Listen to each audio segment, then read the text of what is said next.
mulai dari sedini mungkin untuk menjadi orang yang lebih bermanfaat. Iya. Yang terpenting, bawalah diri kalian untuk menjadi entrepreneur dalam hal apapun. Iya.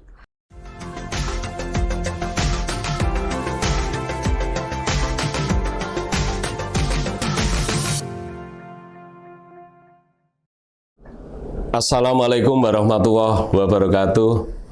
Salam sehat. Para sahabat Bang Kumis, hari ini saya Bang Kumis, mari kita kupas masalah dan isu. Sengaja hari ini saya menghadirkan seorang tokoh perempuan.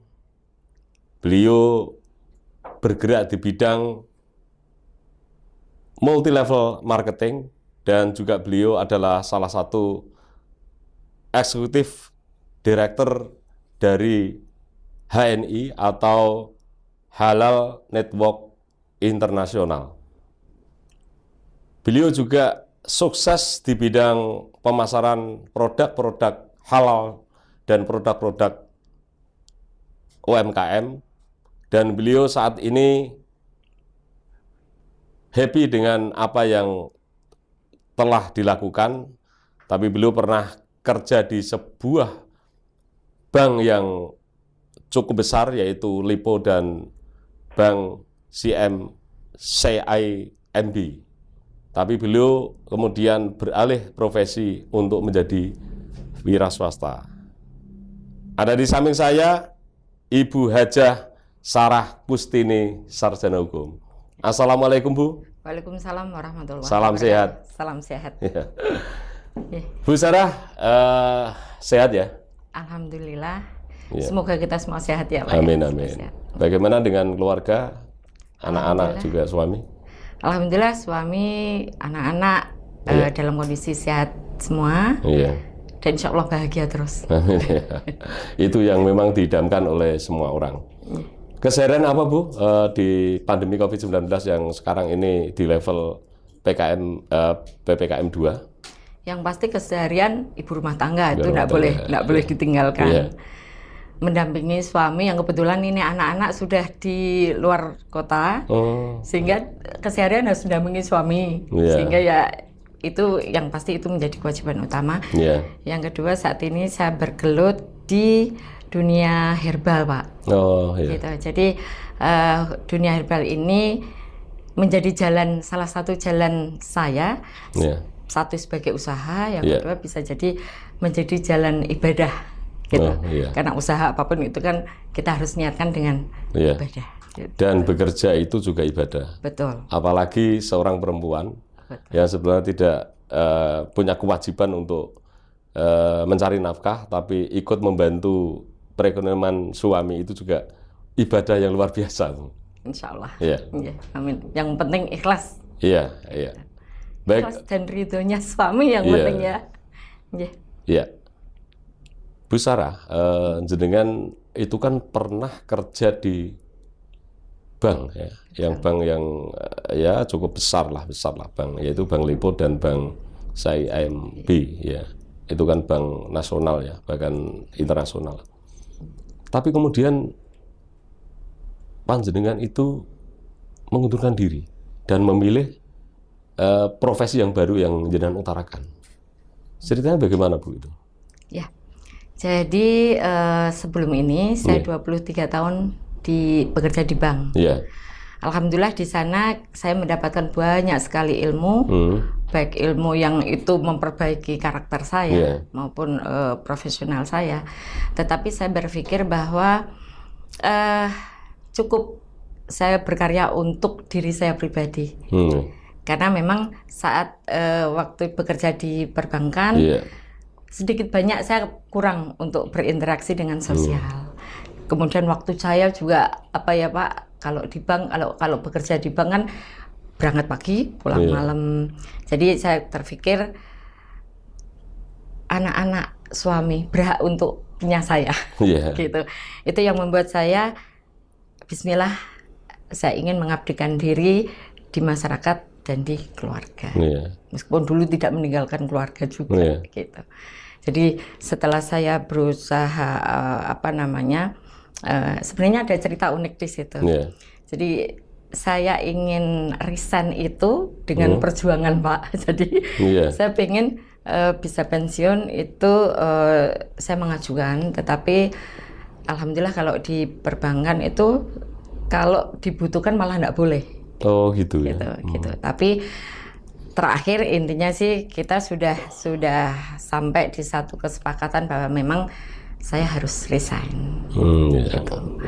Itu di posisi yang memang sebenarnya saya lagi happy-happynya sebenarnya. Oh gitu ya. Karena saya mau keluar itu dengan happy. Saya nggak mau ada masalah lalu saya keluar, nggak ada. Tapi waktu kita happy, kita mencintai apa yang dulu kita pernah lakukan, insya Allah ilmunya tuh akan bisa kebawa terus. Itu prinsip saya seperti itu. Iya. Gitu. Baik, selama 23 tahun, artinya itu kan bukan waktu yang pendek ya Bu. Dan 23 tahun itu ketika masuk di sebagai karyawan bank itu masih lajang atau sudah bersuami pada waktu itu? Masuk masih lajang. Masih lajang ya. Jadi lulus kuliah. Ya. 1 tahun itu di asuransi. Alhamdulillah tahun berikutnya diterima di Bank Lipo waktu itu di Jogja. Gitu. Kemudian berkarir di sana. Sampai di terakhir saya mau resign itu saya menjadi salah satu pimpinan dalam hal ini kabak operasional dan safety. Oh sudah kabak pada waktu itu? Ya. Oh gitu ya. Di saat terakhir. Tapi tidak ada yang Pak, kalau kita memang menjalankannya semua ikhlas itu tidak ada yang rugi, tidak ada yang semuanya happy, dijalani dengan ikhlas, mengalir. Insya Allah ilmu yang sudah diberikan oleh CIMB, oleh Lipo Bank itu pasti akan kebawa. Gitu. Karena orang itu kan hidup itu kan pilihan. Ketika dengan memilih untuk berwira swasta, itu kan memang pilihan gitu loh. Betul. Karena yang namanya orang wira swasta itu kan bosnya dia sendiri kan gitu. Jadi bos yang sebenarnya. Baik, Bu Sarah, saya menarik dengan apa yang jenengan utarakan, yaitu berkaitan dengan jenengan ini mau mengkampanyekan produk halal dan herbal melalui HNI itu tadi. Apa yang kemudian menjadi keinginan panjenengan itu masuk di HNI itu, Bu? Jadi ceritanya agak panjang, Pak. Nggak apa-apa. Sampai 1 hari 1 malam nggak masalah. Alhamdulillah. Jadi waktu saya keluar atau resign dari bank itu tidak langsung ketemu dengan halamat HNI ini. Tapi saya berkecimpung dulu di usaha retail. Jadi saya dulu pernah grosir. Kemudian saya menggeluti itu sebentar, kemudian ada beberapa, mungkin karena teman-teman yang di marketing kenal saya dulu juga di perbankan, dekat dengan marketing, akhirnya beberapa teman juga di jaringan, di asuransi itu menghubungi saya untuk bergabung. Cuman saya mulai memilah, karena kan apa yang saya harus lakukan itu harus saya pertanggungjawabkan, sehingga saya harus memilah gitu. Nah, waktu ketemu dengan beberapa yang sesama jaringan, itu ada beberapa hal yang mungkin belum klik dengan saya. Hingga di tahun 2018 itu saya ketemu dengan teman waktu itu. Beliau sudah lebih dulu bergabung di HNI, kemudian menawari saya, Bu, mungkin ini yang jenengan cari. Apa itu? Mindset saya mulai keluar semua nih. Ini jaringan, ini MLM, ini pasti gini, ini pasti gini, gitu kan? Itu mulai berkecamuk. Tapi saya selalu memberikan ruang ke diri saya bahwa apapun itu jangan tolak dulu. Tapi terima dulu, pelajari, baru putuskan. Nah, waktu saya dikenalkan dengan HNI, saya mulai tertarik. Apa ini halal network internasional? Kemudian di situ ada halal. Kok ada halal? Berarti ini terkait dengan produk-produk yang memang spesifikasi ke arah sana gitu. Tetapi ada sisi lain enggak? Karena kan kalau kita memang ingin bermanfaat, tidak terskeptis ke satu aliran gitu ya. Meskipun kita di dalam ruang lingkup yang memang harus terkait dengan halal, kita wajib, tetapi terkait dengan manfaat kita harus bisa melihat itu agar kita ke depannya bisa ini mau diapakan, kan seperti itu. Nah, akhirnya singkat cerita saya mulai klik nih. Karena saya lihat visi misinya, Pak. Jadi di halal Network Internasional HPAI itu punya visi misi yang menurut saya luar biasa. Visinya adalah menjadi penyedia produk halal untuk dunia. Jadi tidak lagi skup nasional. Pertanyaan saya, ini produk mana? Karena yang saya tahu kalau yang namanya jaringan itu biasanya kan produk luar masuk ke Indonesia. Tapi ini justru malah mau keluar. Setelah saya lihat lebih jauh, ternyata ini semuanya produk Indonesia. Dan ternyata cikal bakalnya dulu itu berangkat dari UMKM, Pak. Oh gitu ya? Iya, UMKM, sehingga sampai sekarang pun HNI punya misi untuk bagaimana bisa membantu meng-up UMKM dengan punya satu marketplace. Itu semua anggotanya bisa, apapun produksinya bisa dipasarkan di sana. Itu komitmen terhadap UMKM. Oke, itu saya tertarik di situ. Kemudian misinya apa ini? Ternyata misinya HNI ini menyediakan produk-produk halal, alamiah, herba. Yang saat ini saya pikir banyak saya dengar itu kan kita disuruh halal, kita disuruh alami, pakai yang alami, pakai yang halal. Cuman hanya menjadi satu anjuran, gitu ya. Slogan saja. Slogan. Solusinya mana? Produknya apa? Itu yang waktu saya masuk itu seperti pendapat jawaban. Oh, ini berarti ada satu produk yang menjadi solusi masyarakat, gitu. Kemudian saya lihat lagi, misinya apa lagi nih? Misinya menyediakan produk halal, pasti. Kemudian yang paling bagus lagi adalah melahirkan pengusaha-pengusaha, Pak. Gitu. Ternyata di HNI itu, semakin saya pelajari, HNI itu punya satu sistem yang sudah disediakan untuk bisa meng-create orang dengan latar belakang apapun, dan bahkan dengan minim modal, hanya bergabung saja, dia sudah bisa menjalankan itu. Nah itu saya pikir ini luar biasa. Ini bisa menjadi solusi ketenaga kerjaan dan solusi usaha mestinya, gitu. Cuman memang saya melihat ada tantangan yang bukan masalah ya. Kalau saya selalu bilang, kalau saya ke teman-teman saya bilang jangan pernah bilang masalah, tapi tantangan. Karena tantangan itu harus konotasinya beda, tantangan dan masalah. Semangatnya beda. Nah, ada satu tantangan. Herba dengan tanda kutip yang dipasarkan secara jaringan itu punya konotasi negatif di masyarakat.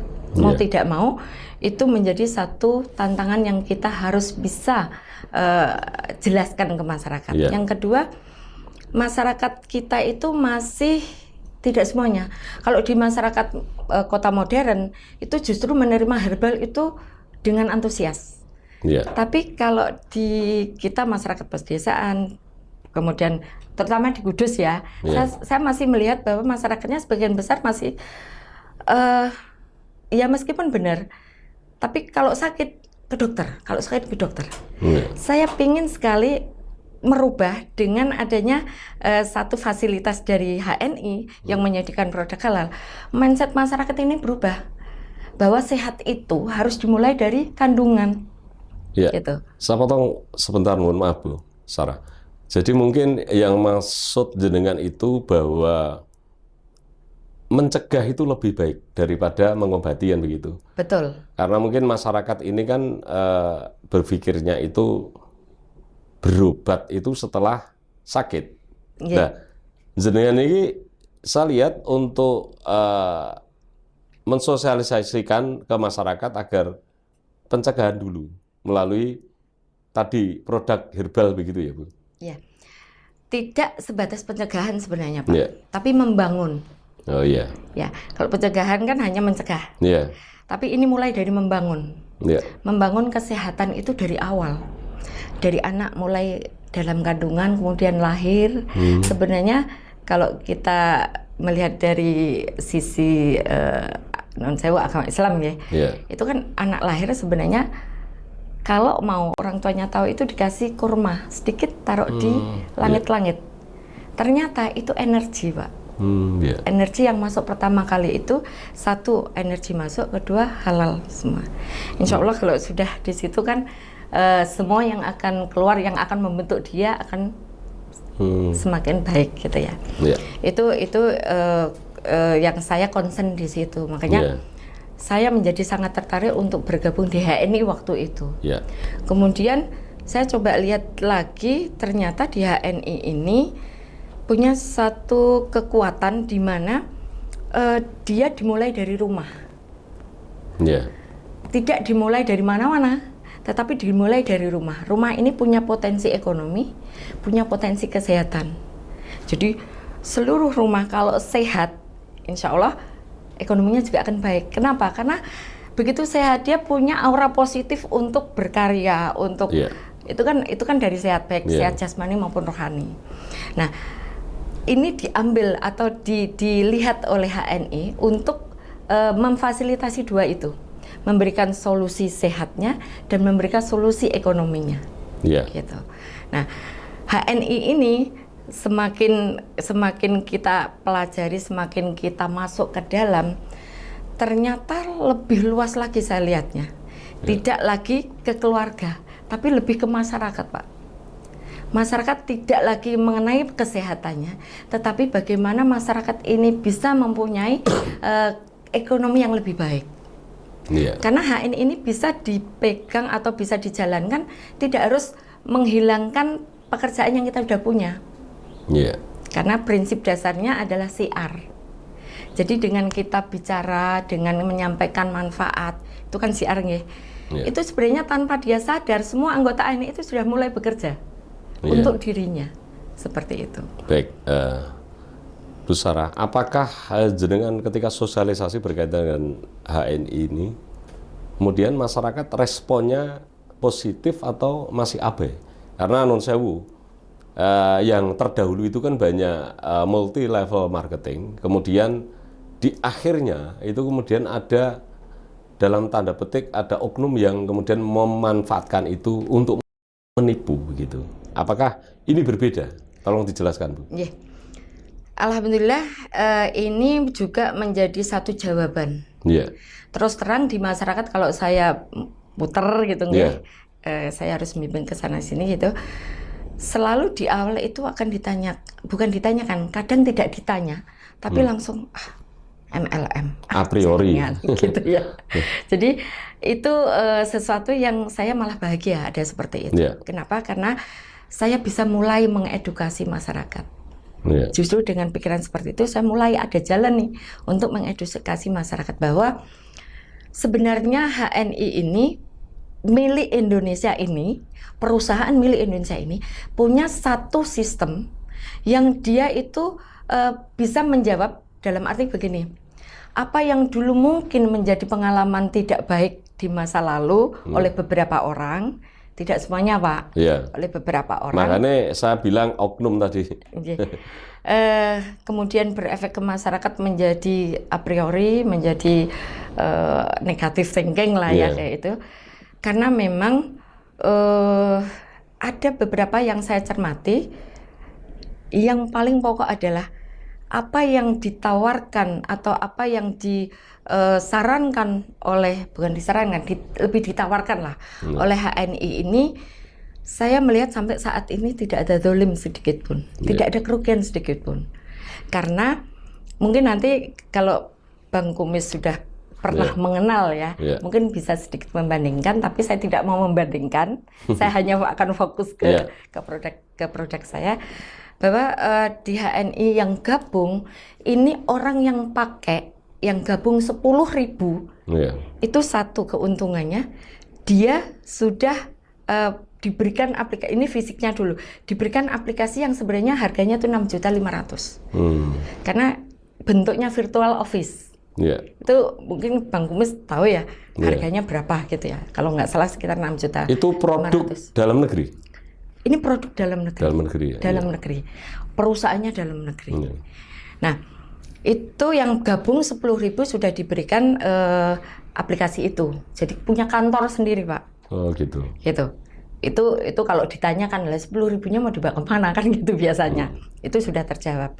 Kemudian waktu dia gabung, dia tidak ada kewajiban apapun. Jadi pure bahwa kalau dia mau menggunakan, ya beli, pure beli. Kemudian dia dapat apa? Dapat sehatnya, dapat diskon langsungnya, dapat tabungannya atau cashbacknya, dapat potensi bisnisnya, dapat potensi kalau dia pengen punya tokonya atau Halalmat namanya, bisa ikut promo apapun. Mau itu level mulai dari agen sampai eksekutif director sampai ke level kehormatan pun sama, Pak. Yang menarik adalah harganya tidak berjenjang. Jadi mau level apapun harganya sama. Gitu. Kenapa dilakukan seperti itu? Agar apa?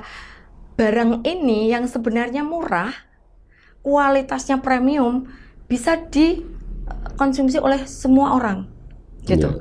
Sehingga tidak lagi non-sewu. Ini kalau mungkin pengalaman saya waktu saya pernah beli produk lain waktu dulu itu harganya mahal.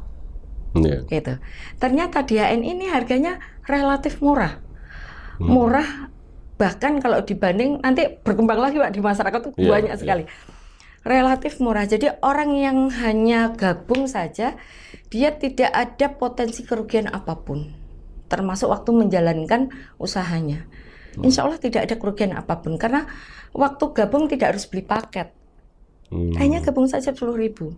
Hari ini beli, 2 tahun lagi, 5 tahun lagi mau beli, baru beli, haknya masih sama, Pak. Tidak terkurangi. Tidak harus ada tutup poin. Kalau jaringan mesti kita kepinginnya tutup. Itu tidak ada, Pak. Gitu. Tapi perkara bagaimana dia bisa, HNI bisa memberikan ruang untuk usaha bagi masyarakat. Ini kan pilihan. Orang mau punya usaha, mau tidak kan pilihan. Kalau memang mau usaha ya dia punya effort usaha. Nah itu sudah diberikan sistem oleh perusahaan. Dia punya keuntungan tadi finansial, diskon dan lain sebagainya. Dia punya keuntungan sehat waktu pakai. Dia punya keuntungan selamat. Selamat itu artinya karena ada halalnya. Kalau di luar mungkin masih agak ragu-ragu gitu ya. Ini sudah insya Allah pure halalnya. Kemudian sistemnya, pondasinya adalah silaturahim. Jadi kita hanya dengan bersilaturahim, misalnya seperti ini. Pak Bang Kumis tertarik nih. Ini sudah potensi usaha, Pak. Tapi kan sebenarnya kita silaturahim. Nah, di situ menjadi satu terobosan bahwa ini satu bentuk usaha, baru, satu sistem baru yang menjawab apa yang tadi ditanyakan oleh masyarakat, apa yang tadi ditakutkan oleh masyarakat. Seperti itu. Baik. Bu Sarah, ini kan yang di meja ini kan banyak produk, baik ini makanan maupun ini ada produk-produk yang herbal ya. Betul. Ini ada minyak kayu putih, ada apa? Ini apa? Ini ada spirulina. Vitamin apa, Pak? Iya, ini ada kelosin itu dari kelor. Oh, gitu. Spirulina juga dari bumi kita kan. Dan itu herbal semua ya? Herbal semua, termasuk ini, Pak, pasta gigi. Jadi alhamdulillah untuk HNI ini semua kebutuhan kita dari bangun tidur sampai mau tidur lagi tuh disediakan. Makanya ada pasta gigi, ada. Ada. Jadi itu menjadi solusi. Nah, tadi yang saya bilang solusi adalah produknya ini dilengkapi untuk semua kebutuhan. Relatif sangat-sangat murah banget gitu kalau kita bilang murah banget. Ini sedikit saya singgung. Kenapa murah gitu ya? Nggak apa-apa di sini. Kalau kita bicara harga, pasti akan bicara yang di luar. Di luar harganya sekian gitu ya. Misalnya ada nih di luar yang harganya 12.000. Gitu. HNI berapa? Ini contoh saja, Pak. Pasta gigi kita untuk yang sudah punya nomor ID akan dapat diskon langsung hanya menjadi 17.000. Lah, mahal, gitu kan pasti kan bilangnya. Tidak. Nah, ini perlu edukasi ya, Pak. Iya. Masyarakat yang belum bisa menerima itu, kebanyakan yang mereka tidak mau menerima atau belajar lebih dulu. Ada apa di balik itu, gitu kan. Waktu saya bilang 17.000, mungkin ini mahal. Tapi sebenarnya ini sangat murah. Kenapa murah? Karena ini punya spesifikasi non-fluoride, non-deterjen. Kalau di luaran ada yang sangat bagus, non-fluoride, non-deterjen.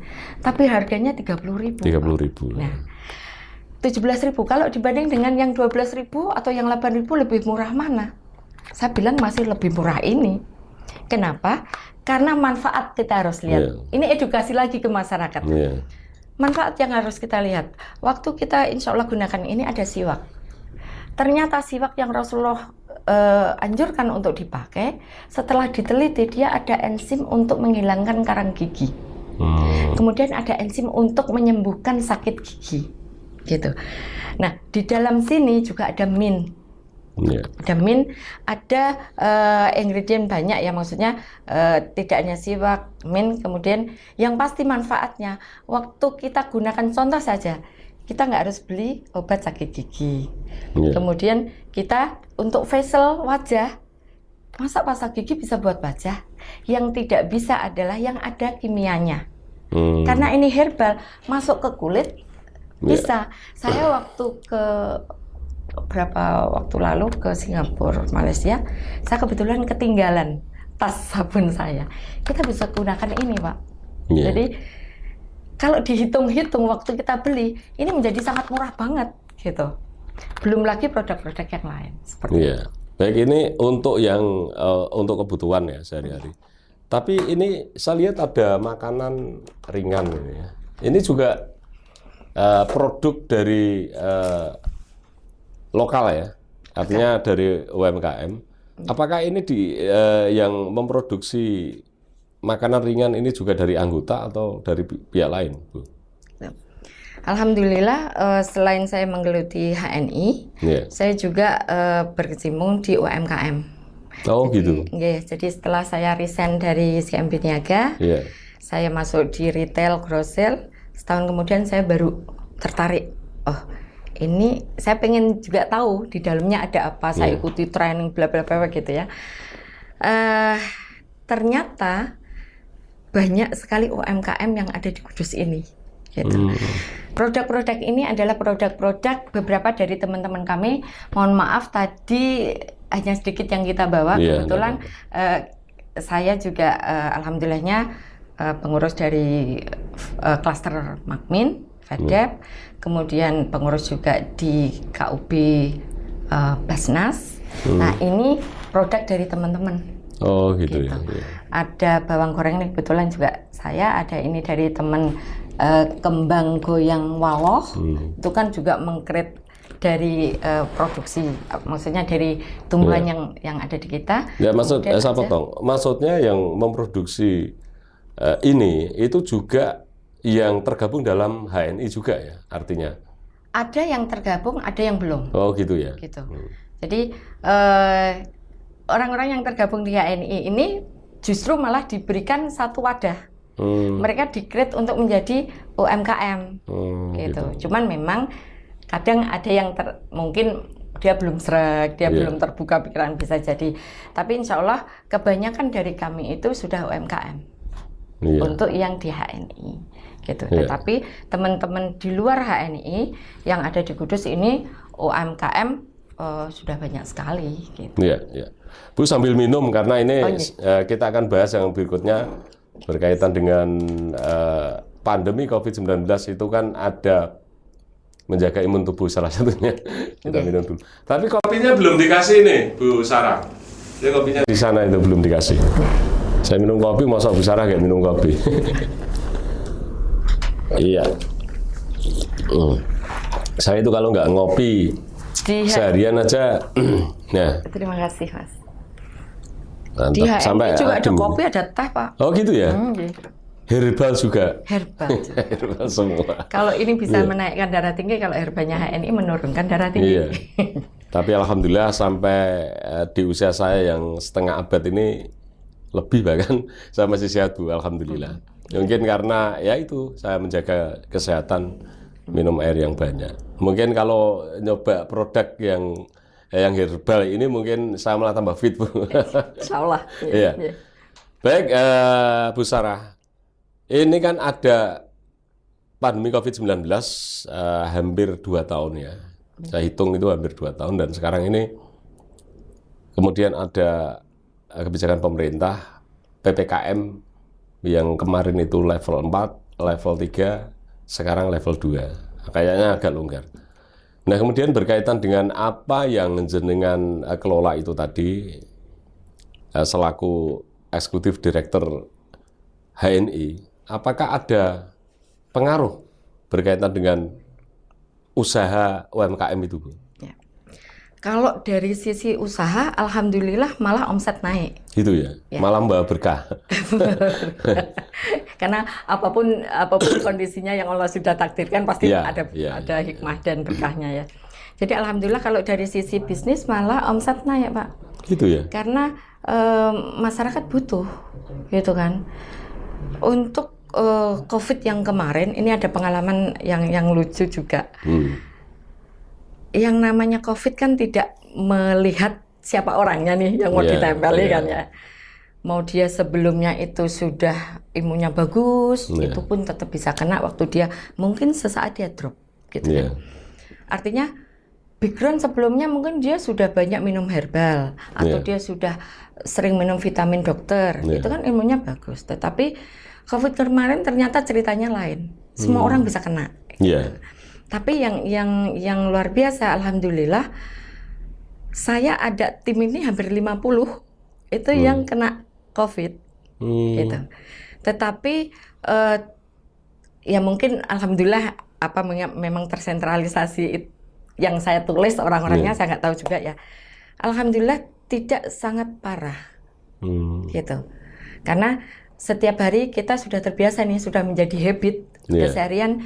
Kita minum madu, kita minum habatus sauda, kita minum kayak kelosin gitu. Terus sari korma, susu, ini ada susu, ada teh, itu kita sudah terbiasa, Pak. Jadi sudah habit kita berubah semua gitu ke herbal.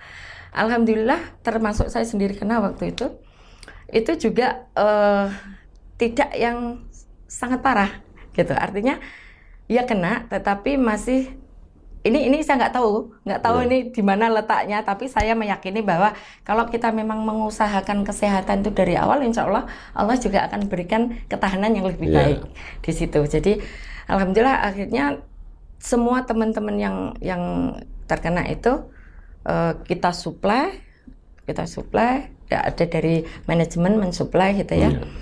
Alhamdulillah sehat kembali. Isolasi mandiri ya pada waktu itu yang terkena? Isolasi mandiri semua. Tidak masuk rumah sakit ya? Tidak. Jadi ada juga yang masuk rumah sakit, ada juga yang masuk rumah sakit, ada yang isolasi mandiri. Tetapi yang pasti kan kita sudah tahu kalau isolasi mandiri jangan sampai yang sekeluarga harus berhubungan, sehingga bisa dilimited lah, dieliminir gitu ya. Nah itu bahkan dengan adanya HNI ini ternyata kita dapat penghargaan, Pak. Gitu. Penghargaan di Jateng untuk ketenaga kerjaan, ternyata punya kontribusi yang luar biasa waktu dipakai di perusahaan-perusahaan yang mereka itu anggota-anggota HNI. Gitu. Jadi punya ketahanan yang lebih bagus, ternyata begitu. Jadi mungkin tidak hanya HNI, tapi semuanya herbal insya Allah baik. Insya Allah baik. Tetapi dalam hal ini HNI sudah mendapatkan penghargaan dari Kementerian Ketenagakerjaan. Gitu. Itu untuk yang kemarin di COVID-19. Itu. Baik, untuk COVID-19 ini kan sudah lama ya. Artinya jenengan ini juga konsen juga berkaitan dengan yang sekarang ini ada pandemi COVID-19 karena panjenengan ini masuk di HNI dan produk-produknya itu berkaitan dengan kesehatan juga. Apakah adalah salah satu produk atau ada 2-3 produk yang kemudian membuat imun tubuh itu kuat atau paling setidaknya itu untuk ada pencegahan selain 3M itu, yaitu jaga jarak, bawa masker, cuci tangan setiap saat dengan sabun. Yang pasti kalau yang namanya penyakit apapun itu kuncinya adalah di ketahanan tubuh. Iya. Jadi kalau ketahanan tubuh kita bicaranya adalah vitamin, nutrisi vitamin, dan hampir semua makanan herba itu adalah vitamin. Jadi kalau kita mau konsumsi herba, madu itu terutama, itu luar biasa Pak. Jadi kalau mau sakit mau tidak, ini sebenarnya madu yang paling utama. Dia adalah obat segala obat kan ya. Madu, kemudian sari kurma. Sari kurma ini energi. Kemudian kita punya yang andro itu dari sambiloto. Itu kemarin karena di kalau nggak salah di Korea itu andro centella ini direkomendasikan malah untuk pencegahan COVID, dan alhamdulillahnya kita sudah punya. Jadi kemarin itu sempat andro masuk banyak, maksudnya dikonsumsi oleh banyak anggota gitu kan. Jadi intinya kalau COVID yang kita harus konsumsi adalah yang terkait dengan vitamin. Semua yang terkait vitamin, mau susu, ini ada susu juga, susu kambing. Susu kambing ini jauh lebih bagus dari susu sapi. Karena susu kambing sifatnya basah. Dan harganya juga lebih mahal kalau kambing ya, susu kambing. Sebenarnya tidak. Oh tidak? Sebenarnya tidak. Bahkan susu sapi yang bagus sama-sama kualitasnya jauh lebih mahal Pak. Contoh ini, kambing itu sebenarnya kalau sudah anggota ini cuma 60.000. Tapi kalau sapi yang sama kualitasnya bisa ratusan ribu. Oh gitu ya? Iya, gitu. Sementara, karena yang kita tahu selama ini itu kan susu sapi itu kan yang kalahkan itu.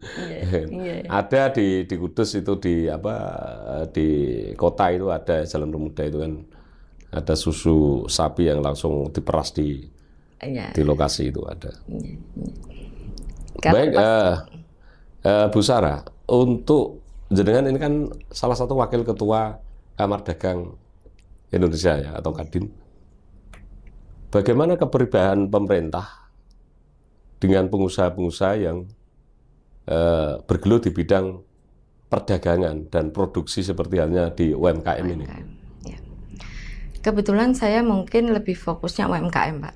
Jadi UMKM, ya. Kalau saya lihat sih pemerintah sudah fair lah, sudah fair mendukung UMKM yang ada di Kudus, sehingga saat ini kita bisa temukan banyak sekali UMKM di Kudus yang relatif kalau saya bilang aktif-aktif, gitu. Cuman kalau dilihat dari programnya pemerintah bagus Pak. Jadi untuk training-trainingnya, untuk program katakan IT pun training, termasuk trainingnya. Itu supportnya bagus. Cuman memang yang kami rasakan itu keberlanjutan dari setelah training. Nah, itu sebenarnya kita butuh, terutama untuk marketingnya. Pemasaran ya? Pemasarannya, betul. Karena non sewu, tidak semua orang punya skill marketing. Punya skill marketing. Kemudian wadah mungkin ditunjukkan. Ditunjukkan wadahnya ini begini-gini. Cuman harapan mereka adalah pada saat mereka sudah punya kreasi satu produk, ini harus dinaikkan kelas. Sudah bagus kemasannya, sudah diajarkan ini. Terus harus dijualnya kemana? Harus ada marketnya. Harus ada marketnya yang itu dipandu secara intens gitu loh Pak. Iya, bahkan kalau di Jepang itu memulai sebuah perusahaan itu ada 100% untuk permodalan, 75% itu untuk pemasaran, untuk promosi, dan 25% untuk produksi. Tapi ketika sudah 1 tahun, 2 tahun, perusahaan itu kemudian berkembang, dibalik. Jadi permodalan 75%, untuk pemasaran 25%. Nah, disitulah perusahaan itu mulai untung. Ini kalau ditiru di Indonesia barangkali seperti halnya UMKM ya, itu bisa maju ketika pola pikir mindset itu kemudian tahu cara pengembangan sebuah usaha gitu. Menurut pandangan Bu Sarah gimana gitu? Saya setuju sekali. Karena sebenarnya kan inti dari usaha itu adalah market. ya kan. Kalau produksi bisa kita produksi apapun. Kita ini kaya. Sumber alam kita itu banyak sekali gitu loh, yang kita bisa kreasikan. Tenaga produksinya juga banyak. Dan teman-teman itu sudah piawe Pak, kalau masalah produksi itu sebenarnya piawe. Cuman kalau pemasarannya ini tidak punya satu jalan yang menjadi tindak lanjut, ya kan hanya menjadi produk. Akhirnya lama-lama mereka menjadi kalau bisa dibilang demotivasi. Ya kan, artinya menjadi kurang bersemangat lagi lah gitu ya. Jadi saya setuju sekali bahwa sebenarnya dukungan pemerintah yang bisa kami harapkan adalah pembinaan, kemudian pendampingan dan solusi marketnya. Itu yang terpenting. Contoh, kalau di lereng Muria nih ada parijoto, ada kopi. Mungkin ada 1-2 yang sudah marketnya keluar dari Kudus. Sebenarnya kalau di lereng Gunung Muria itu ada getuk nyimut yang sekarang ini sudah kemudian menjadi tren dan menjadi viral. Iya, betul. Sebenarnya kan banyak sekali yang bisa dikreasikan.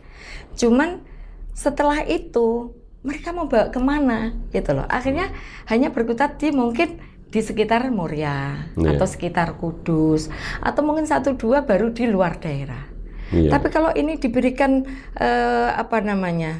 solusi ataupun jalan untuk marketnya, misalnya nih dibuka jalan ekspornya. Kadang kita yang di UMKM bawah nggak ngerti ekspor harus ngapain, gitu kan. Memang ada training Pak, tapi kalau secara physically kita harus jalanin gimana kan UMKM nggak ngerti. Kalau itu ada jalan, ya boleh dibilang kok kayak burung yang harus dilolei terus gitu ya. Sebenarnya tidak terus, kata terus ini tanda kutip. Harusnya dilolei iya. Agar apa? Tadi Pak, 75% marketing ini efektif, maksud saya begitu.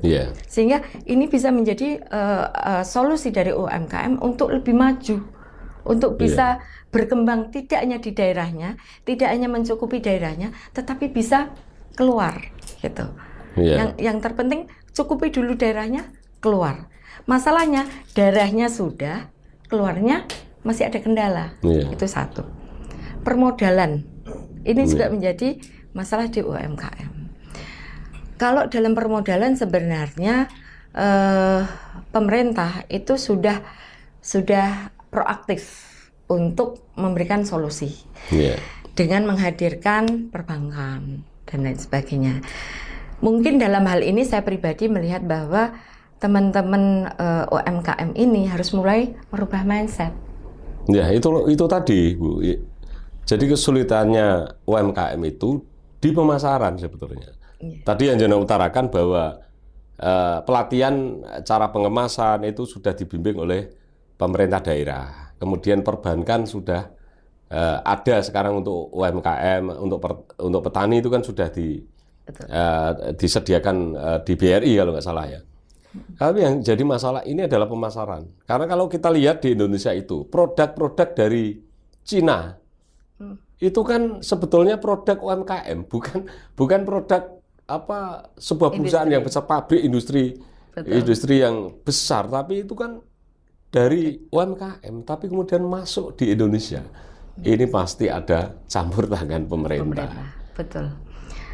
Apapun itu, saya meyakini bahwa kita tidak bisa lepas loh Pak. Kita nggak mungkin bisa jalan sendiri tanpa bapak kita, yaitu negara dan pemerintah. Jadi harapan kami sebenarnya untuk masalah pemasaran ini yang setidaknya lebih intens untuk kalau bisa dibilang diberikan ke kami untuk UMKM. Jadi solusi marketingnya itu contoh nih. Bagaimana katakan kita bicara Kudus. Kudus mungkin lewat dinas perdagangan tahu nih apa yang dibutuhkan luar. Dari situ informasi itu bisa didistribusikan ke UMKM. Karena produk yang dibutuhkan bisa saja kok dibuat saat itu. Betul tidak? Tidak harus sejarah dulu dibuat lama bertahun-tahun. Kadang tidak.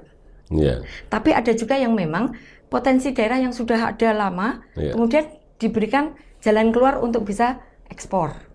Itu contoh. Jadi itu yang mau keluar. Tapi kalau untuk yang keluar daerah misalnya, itu pun juga harusnya ada lebih intensif lagi pemerintah itu memberikan solusi. Meskipun sekarang ada ini marketplace, barusan kemarin di training kan, disosialisasi. Marketplace itu di Jateng, itu terobosan luar biasa. Waktu itu saya pernah bicara dengan, maksudnya saya menyampaikan, bukan bicara saya siapa aja ya. Saya menyampaikan kalau nggak salah waktu itu ke Dinas Perdagangan. Dalam forum ya? Tidak. Karena waktu itu saya belum intens di UMKM. Saya melihat kenapa di Kudus ini tidak ada marketplace untuk solusi marketnya. Kalau ada marketplace, setidaknya itu bisa untuk memenuhi Kudus sendiri. Itu dahulukan dulu, gitu. Nanti saat itu sudah terpenuhi, ini bisa akan dilihat kok di luar dengan ikut marketplace yang lebih luas. Gitu. Atau paling tidak maksud panjenengan itu di Kudus ini ada semacam apa itu marketplace, itu ada apa semacam toko atau gerai atau apa yang ini adalah produk UMKM Kudus gitu ya, kalau berbicara Kudus. Kemudian nanti luar kota, orang yang lewat di Kudus itu kalau kepengen membeli produk itu ada sarana untuk melihat dulu. Karena melihat dulu, tahu baru tertarik kan begitu. Maksudnya begitu. Betul. Fisik dan virtual ini harus berjalan sama. Virtual ini bisa menjadi jendela buat mereka yang dari luar daerah. Kudus ini ada apa? Gitu kan. Kalau yang fisik memang harus ada outlet, Pak. Ya kan. Karena untuk penyediaan itu mau tidak mau yang Kudus ini lebih cepat. Ya mungkin sekarang bisa lewat Grab, lewat Gojek gitu ya. Cuman begitu ada itu akan lebih sensasinya tuh beda. Makanya kita di Kadin dan juga di Makmin, di klaster Makmin, mengupayakan untuk adanya outlet khusus menyediakan produk-produk UMKM. Tapi di sisi lain, saya berharapnya, saya pribadi Pak, saya nggak tahu itu, berharapnya itu dibarengi adanya marketplace atau pasar virtual, pasar online khusus lingkup Kudus. Sehingga apa yang ada di Kudus ini? Produk apa yang di Kudus itu kemudian semua orang bisa mengakses begitu ya maksudnya. Kemarin saya sempat dapat jawaban, kan itu sudah lebih tinggi di Jateng. Jateng ini saingannya banyak, ya. Tetapi positifnya di bisa PRPP itu maksudnya? Bukan jadi marketplace-nya itu sudah tingkat Jateng. Gitu. Jadi seperti pasar online besar Jateng yang memang diprakarsai gubernur kan, mengambil atau menjadi tempat untuk semua UMKM di Jateng. Gitu. Sehingga ini nanti juga bisa dilihat di luar gitu kan. Bagus sekali. Cuman maksud saya di Kudus ini sendiri perlu ada, gitu loh, perlu ada. Cuman kemarin saya sempat dijawab ada nih dari dinas gitu ya. Itu dulu yang dipikirnya yang di Jateng aja dulu gitu. Saya pikir ini nggak kebalik apa gitu loh. Saya berpikir harusnya, tapi waktu itu sudah disediakan oleh perdagangan Pak. Perdagangan sudah menyediakan mau ada marketplace di Kudus itu, tetapi masih dalam progres program. Tapi sampai sekarang saya juga belum dengar sudah terrealisasi. Nah, harusnya ini bisa dijalankan di Kudus. Itu satu. Kenapa? Karena sebenarnya kita kalau semakin banyak pasar kan semakin bagus. Dan pasar yang terfokus jauh lebih bagus. Gitu.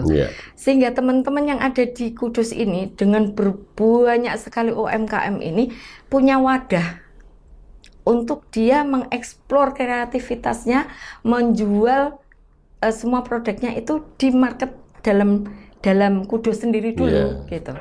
Baru setelah terpenuhi keluar. Kalau kita butuh sirup jahe, ini contohnya sudah bagus banget. Sirup jahe waktu kita klik, kadang kalau kita lihat di marketplace besar itu kita nggak tahu itu berasal dari mana. Karena satu Jawa Tengah 35 kabupaten kota. Kalau di Kudus kan cuma klik satu ya produk ya. Harusnya itu yang digalakkan. Lihat dulu yang di Kudus itu. Mungkin ada 1-2 orang yang memang melihat ini dari mana Kudus. Oh, biasanya apa? Biaya pengirimannya murah. Tapi kan tidak semua orang begitu. Tapi kalau itu marketplace-nya itu benar-benar yang fokus di Kudus, orang Kudus akan melihat Kudus. Ini pasti produk Kudus kan gitu. Nah, ini bisa menjadi perluasan market. Jadi market lokal iya, market regional iya, nasional iya. Jadi semuanya akan bisa dijamah oleh UMKM. Iya. Bu Sarah, untuk masing-masing desa itu kan kita akan menghadapi ekonomi kerakyatan yang di sana itu masing-masing desa disarankan oleh pemerintah harus ada BUMD, meskipun tidak wajib ya untuk mengelola badan usaha milik desa, itu kan BUMDes itu ada. Apa saran dari Bu Hajah Sarah untuk agar supaya perekonomian itu kemudian bisa meningkat, produk-produk UMKM bisa dikenal oleh masyarakat? Sebelum masuk ke sana Pak, mau saya tambahin sedikit yang tadi harapan dari UMKM. Kalau tadi sudah ada permodalan, kemudian pemasaran. Satu mungkin yang harus concern juga dari pemerintah adalah perizinan. Oh iya. Saya teringat ini sama perizinan. Ya, lanjut. Perizinan, ya. Kalau perizinan sebenarnya untuk di level OSS, maksudnya untuk pemula itu sebenarnya sudah sangat dibantu. Bahkan di kantor dinas UMKM juga ada yang bantu kalau mau daftar. Dari situ sebenarnya sudah. Cuman waktu ini mau dipasarkan akan ditanya PIRT. Perkara perizinan PIRT ini saya harus fair mengatakan bahwa dua-duanya harus bergerak, baik UMKM maupun pemerintah. Pemerintah harapan kami memberikan kuota yang lebih banyak karena UMKM ini puluhan ribu Pak di Kudus nih, 15.000 ada, gitu. Kalau per tahun diberikan kuotanya sedikit, bagaimana bisa mereka segera untuk action, gitu kan? Itu untuk yang pemerintah. Tetapi untuk teman-teman UMKM juga harus proaktif. Kalau ada, katakan salah satu syarat adalah dilihat dari place-nya, tempatnya, tempat usahanya, tempat produksinya. Kan memang pemerintah bertanggung jawab untuk kesehatannya, higienisnya dan harus sebagainya. Izin dari BPOM ya? Belum, masih PIRT. Nah, waktu kita bicara mengenai tempat usaha, tempat produksi, tanggung jawab pemerintah untuk memastikan bahwa produk-produk UMKM kita ini higienis, sehingga ada syarat-syaratnya. Kalau pemerintah sudah memberikan kuota, kemudian UMKM merasa, aduh kok syaratnya susah ya, akhirnya dia mundur, bukan lagi salah pemerintah. Iya kan? Tetapi maksud saya adalah sama-sama proaktifnya, di mana pemerintah memberikan kuota yang lebih banyak. Kuota yang lebih banyak untuk UMKM ini punya produksi. Bahkan ini saya baru mau ngurus yang kelompok saya di desa. Saya kemarin baru ada program gitu ya. Kemudian saya coba rekrut untuk teman-teman di desa itu. Banyak yang tidak punya PIRT. Saya baru mau berusaha untuk itu. Nah, maksud saya dari sisi pemerintah harapan kami adalah berikan kuota yang lebih banyak. Kemudian harapan saya ke teman-teman proaktif. Karena pemerintah punya tanggung jawab, jadi win-win lah kita. Itu untuk yang sampai di PIRT. Tapi untuk di halal Pak, untuk di halal ini saya belum mengalami, sehingga saya masih menerima masukan dari teman-teman bahwa mereka merasa sulit gitu, sulit harus bayar karena memang kalau nggak salah ada 2,5 sekitar itulah. Waktu dia bicara modal aja susah, gitu kan? Ini harus bayar, itu satu. Mungkin pemerintah bisa mencarikan solusi untuk bagaimana UMKM ini bisa memiliki sertifikat halal dengan gratis, satu. Yang kedua, dibuka keran juga sebanyak-banyaknya gitu loh. Karena contoh kemarin saya sama Bu Khairoh, kebetulan Bu Khairoh calling saya, ada program nih, ada kesempatan nih untuk UMKM catering. Ini ada proyek gitu ya. Tapi mintanya yang sudah sertifikat halal dan sudah MD atau PRT dan sertifikat halal. Dan saya cari sekudus yang UMKM loh, bukan yang catering besar loh. Kalau catering besar malah kadang tidak berkutat di dinas karena mereka sudah mandiri kan, Pak. Yang punya mereka. Teman-teman yang kita mau angkat ini nggak punya semua. Waktu saya tanya, apa masalahnya? Susah, Mbak. Susah, gimana bisa nggak cariin? Oh, baik, semuanya itu pasti ada solusinya selama dikomunikasikan. Jadi mungkin nanti step selanjutnya Kadin dalam hal ini dan Makmin, Klaster Makmin juga ingin berusaha untuk bisa membantu teman-teman UMKM yang memang butuh sertifikat halal untuk bisa segera dapat seperti itu. Itu untuk yang tadi yang di UMKM.